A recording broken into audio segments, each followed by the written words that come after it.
या धोरणाखाली राज्य सरकार मोठ्या प्रमाणामध्ये काम करतंय आणि प्रत्येक शेतकऱ्याला कृषी उत्पन्न बाजार समिती हे एक हक्काचं ठिकाण वाटतंय, विश्वासाचं ठिकाण वाटतंय की या ठिकाणी गेल्यानंतर शेतकऱ्यांची फसवणूक होणार नाही।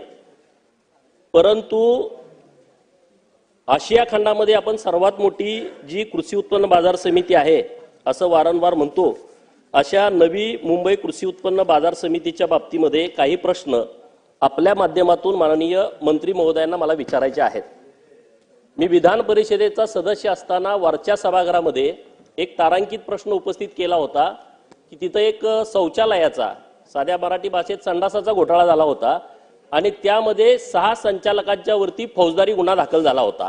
नंबर 1, ज्या संचालकांच्या वरती फौजदारी गुन्हा दाखल झाला आहे आणि त्यामध्ये ते दोषी आढळलेले आहेत, अशा संचालकांना त्या पदावरती राहण्याचा अधिकार आहे का?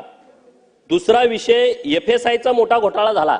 अध्यक्ष महोदय, 3060 रुपये पर स्क्वेअर फूट हा FSIचा शासकीय दर असताना फक्त 600 रुपये स्क्वेअर फुटानं त्या संचालक मंडळाने तो FSI विकला गेला आणि 125 कोटी रुपयाचं हे कृषी उत्पन्न बाजार समितीचं नुकसान झालेलं आहे। आता हे विषय अतिशय गंभीर आहेत आणि त्यामुळे या विषयाकडे माननीय मंत्री महोदयांनी लक्ष देण्याची आवश्यकता आहे। महाराष्ट्राकडे इतर राज्य एका चांगल्या दृष्टिकोनातून बघतात। आज जर तुम्ही चांगला स्ट्रॉंग निर्णय घेतला तर एक चांगला मेसेज या कृषी उत्पन्न बाजार समितीच्या बाबतीमध्ये जातोय।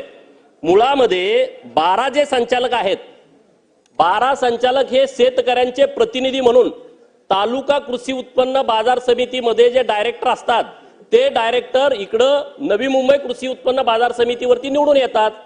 माझा प्रश्न मंत्री महोदयांना असा आहे की जर खालच्या बाजार समितीच आता अस्तित्वात नाहीत, तिथं प्रशासक आहे, जर तालुका कृषी उत्पन्न बाजार समितीवरती प्रशासक असेल तर ऑटोमॅटिक वरचं पद रद्द व्हायला पाहिजे। मग हे 11 संचालक तिथं कशासाठी आहेत? आज आपण त्याबाबत निर्णय देणार आहात का? तर आता काय बोलते की हायकोर्टामधून हा विषय, पण हायकोर्टाच्या समोर ही माहितीच गेली नाही आणि म्हणून मंत्री महोदय या विषयामध्ये तुम्ही सिरियसली तात्काळ काहीतरी निर्णय घेण्याची आवश्यकता आहे। दुसरा महत्त्वाचा विषय आहे, जे काळजीवाहू सभापती आणि उपसभापती होते 2 वर्ष, एवढी उत्तर एवढं झालं नंतर बोला।